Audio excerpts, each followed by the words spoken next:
Hi, good morning. Ano po ba ang messages ni God today sa atin from Mass?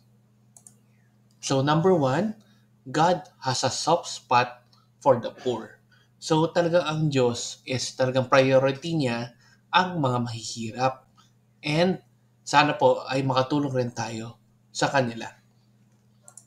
Which leads to number two, help the poor in our own way. So may times naman na pwede tayong tumulong sa mga mahihirap, kaya gawin natin kung ano yung pwede natin itulong in our own simple way.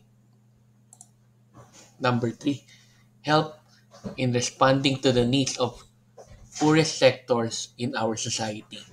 So, sana po kung meron tayong opportunity na makatulong po sa mga ibang sector sa society na para sa mahirap, tulungan po natin sila. Number four, as we help other people, we are living blessed lives of joy. So, as long as nag-help po tayo sa ibang mga tao, lalo na sa mahihirap, I'm sure mararamdaman rin natin na nabubuhay tayo ng mga blessed lives na masaya rin po tayo.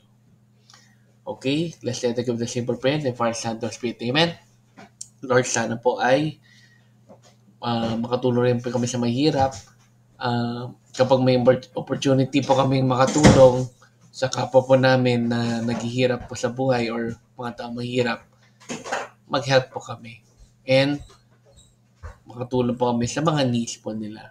Amen. And for our Son, Spirit, Amen. So good morning po sa inyo. Have a great day. God bless. And let's end again with our simple Thanksgiving daily thank you prayer. Lord, thank you very much for all the blessings that you are giving us every day. Thank you for our food, safety, security, guidance, and all your blessings. Please avoid us getting sick from all illnesses and forgive us for all our sins. Lord, I pray that all our hopes and dreams will come true in your own time. Again, Lord, thank you for all the blessings that you have given us. Amen.